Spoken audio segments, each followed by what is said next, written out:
আসসালামু আলাইকুম ওয়া রাহমাতুল্লাহ। জান্নাত হলো মুমিনের চির সুখের ঠিকানা। সেখানে সুখ শান্তির অন্ত থাকবে না। পরকালের হিসাবে যাদের পুণ্যের পাল্লা ভারী হবে এবং আল্লাহর সন্তুষ্টি লাভ করবে, তাদের জন্য আল্লাহ তৈরি করে রেখেছেন জান্নাত।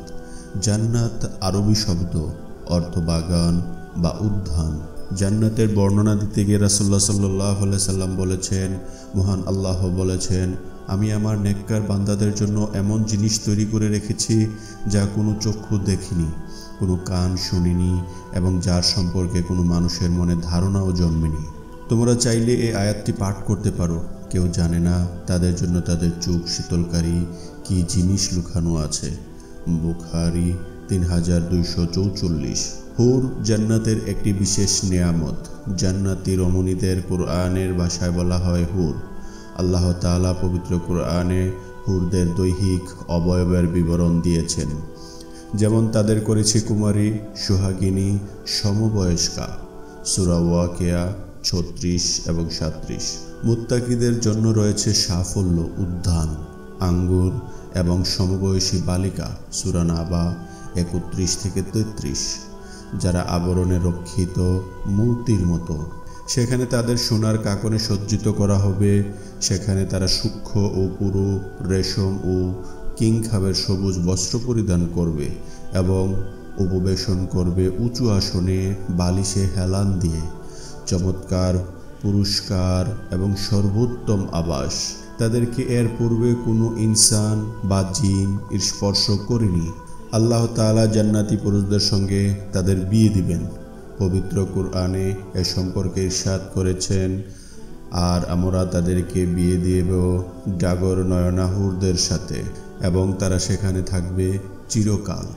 প্রিয় নবী সাল্লাল্লাহু আলাইহি সাল্লাম ইরশাদ করেছেন, জান্নাতি রমণীদের পরিহিত পোশাক ভেদ করে তাদের পায়ের গোছার শুভ্রতা এবং অস্থিমজ্জা দেখা যাবে, কারণ তাদের সম্পর্কে আল্লাহ তাআলা বলেন, যেন তার পদ্মরাগ ও প্রবাল। আর এই পদ্মরাগ এমন স্বচ্ছ পাথর যার ভেতর কোনো সুতা প্রবেশ করালে তা বাইরে থেকে দেখা যাবে। জান্নাতে মুমিনদের জন্য মুতির গাঁথনি করা একটি তাঁবু আছে।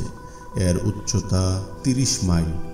এর প্রত্যেক কোণে মুমিনদের জন্য এমন নারীরা থাকবে যাদের কেউ দেখেনি।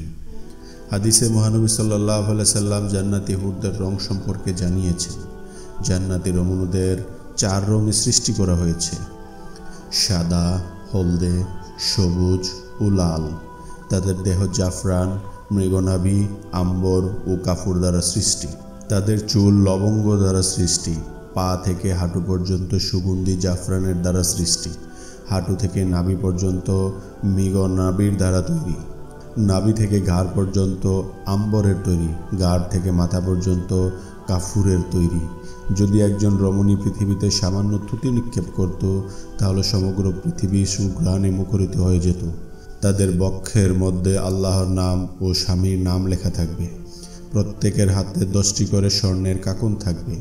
প্রত্যেক আঙ্গুলে থাকবে মুক্তার আংটি এবং উভয় চরণে থাকবে জহরতের নূপুর। হাদিসে এসেছে, জান্নাতি কোনো মহিলা যদি দুনিয়াবাসীদের প্রতি উকি দেয়, তাহলে আসমান ও জমিনের মাঝের সব কিছু আলোকিত এবং সুরক্ষিত হয়ে যাবে, আর তার মাথার ওড়না দুনিয়া ও তার সব কিছুর চেয়ে উত্তম। তাদের মন, প্রাণ এবং দৃষ্টি তাদের স্বামীর কাছে আবদ্ধ থাকবে, ফলে নিজ স্বামীদের ছাড়া অন্য কাউকে তারা কামনা করবে না। প্রতিনিয়ত তাদের রূপ লাবণ্য বৃদ্ধি পেতে থাকবে। প্রিয় নবী সাল্লাল্লাহু আলাইহি সাল্লাম ইরশাদ করেছেন, জান্নাতে একটি বাজার রয়েছে যেখানে তারা প্রতি শুক্রবারে পরস্পর সাক্ষাৎ করবে। তখন উত্তরের বাতাস প্রবাহিত হবে, যা তাদের মুখমণ্ডল ও কাপড়ে আলোকিত করবে। এতে তাদের সৌন্দর্য ও রূপ লাবণ্য আরও বেড়ে যাবে। তারা রূপ লাবণ্যে সমৃদ্ধ অবস্থায় স্ত্রীদের কাছে ফিরবে। তখন তাদের স্ত্রীরা বলবে, আল্লাহর কসম, আমাদের থেকে পৃথক হওয়ার পর তোমাদের সৌন্দর্য বৃদ্ধি পেয়েছে। উত্তরে তারা বলবে, আল্লাহর শপথ, আমাদের প্রস্থানের পর তোমাদের সৌন্দর্য বহুগুণে বেড়ে গেছে।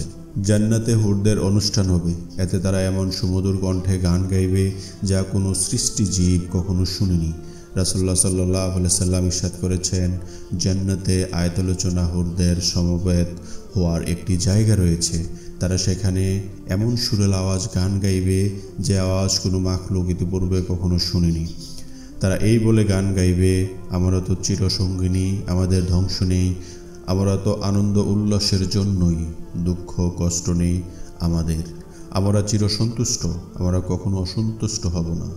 তারা কতই না সৌভাগ্যবান যাদের জন্য আমরা এবং আমাদের জন্য যারা। সৃষ্টির পর থেকে যুগ যুগ ধরে এসব হুর তাদের নিজ নিজ স্বামীর জন্য অধীর আগ্রহে অপেক্ষা করছে, যদিও তারা শুধু জান্নাতেই তাদের প্রতীক্ষিত স্বামীর সাক্ষাৎ পাবে। তবে এখন থেকেই তারা হৃদয়ে পৃথিবীবাসীর স্বামীর জন্য অভাবনীয় ভালোবাসা লালন করছে।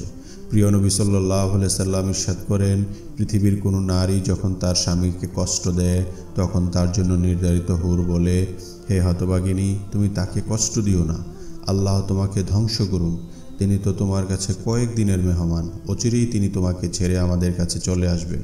হুরদের থুতুর বর্ণনা দিতে গিয়ে ইবনে আব্বাস রাদিয়াল্লাহু আনহু বলেন, বেহেশতে এক প্রকার হুর আছে, তাদের বলা হয় লুয়াব।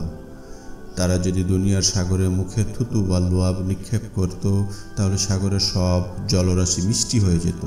তাদের বুকে লেখা থাকবে, যারা আমার মতো হুর পেতে পছন্দ করে তারা যেন আমার প্রভুর আনুগত্যর আমল করে।